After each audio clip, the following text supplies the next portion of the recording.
Once, after a big storm, a young girl went to the beach and she saw hundreds of live sand dollars at the edge of the water in the sand.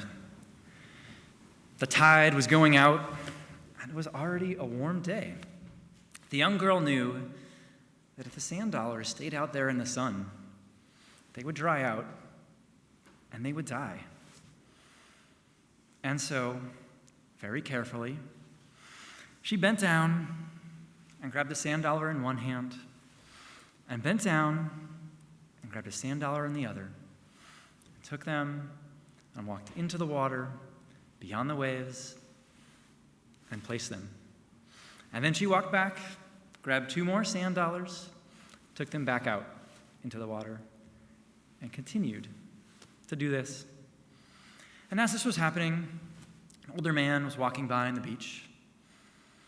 He noticed, took a second, and he shouted, "Hey, what are you doing?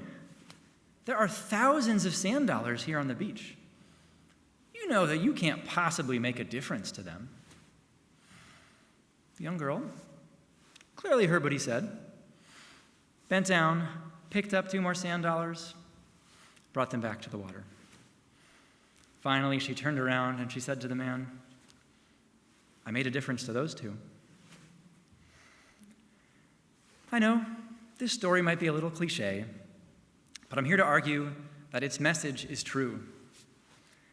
And our world can feel like a vast beach covered in sand dollars. Some of those sand dollars might look like opening the newspaper in the morning, or maybe the news app on your phone, and reading about another heat record shattered in our country, or devastating floods in Pakistan. Some are the latest statistics that life expectancy in our country is on a steady decline. Some of the sand dollars are the mental health crises affecting our youth. I see the marks of lives ended way before their time due to gun violence. If you look out across the beach, you'll see loneliness, isolation, health problems, job struggles, and more. What sand dollars do you see on the beach? As we look out across the beach of too much pain and too many problems without easy solutions, we might be tempted to grab a shovel and just bury ourselves in the sand. There is too much pain. The problems are too big. Our actions are so small. How do we keep going without sinking into the sands of despair? The answer, I think, is hope. Let me tell you what I mean by hope. Hope is not just assuming that everything will work out. The feminist writer, historian, and activist Rebecca Solnit situates hope in relation to optimism and pessimism. She writes, "Optimism assumes that all will go well without our effort. Pessimism assumes it's all irredeemable. Both let us stay home and do nothing. Hope, for me, has meant a sense that the future is unpredictable, that we don't actually know what will happen, but we know we may be able to write it ourselves." She continues, "Hope is a belief that what we do might matter, an understanding that the future is not yet written. It's informed, astute, open-mindedness about what can happen and what role we may play in it. Hope looks forward, but it draws its energies from the past. Hope is the belief that what we do matters, and it is a call to action. Looking out at a beach full of sand dollars, we can choose how we respond.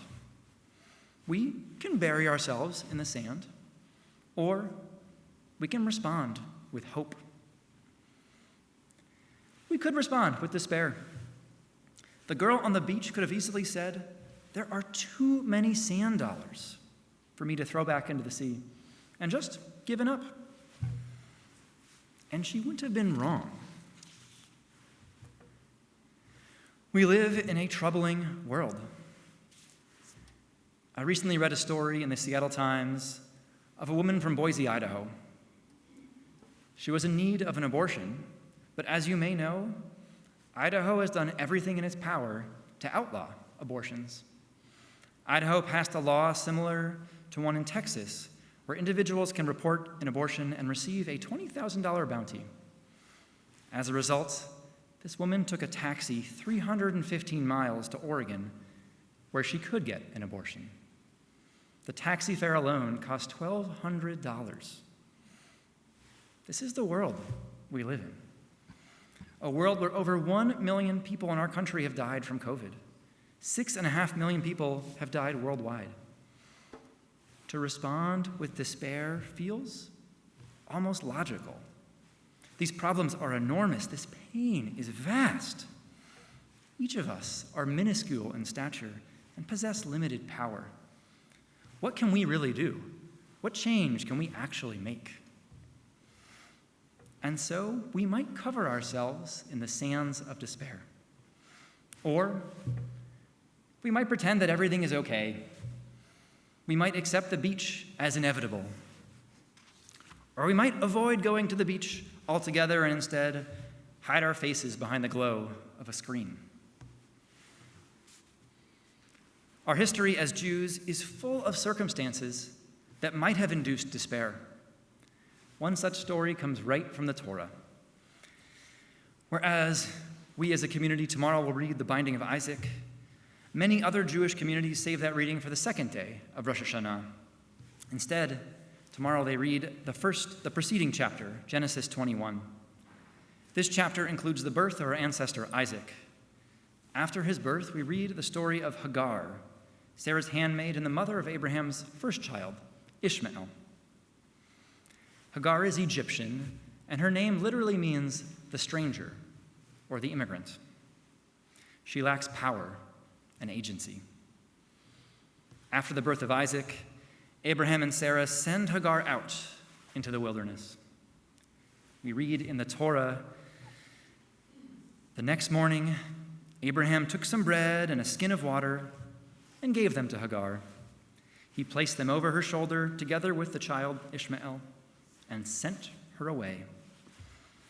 And she wandered about in the wilderness.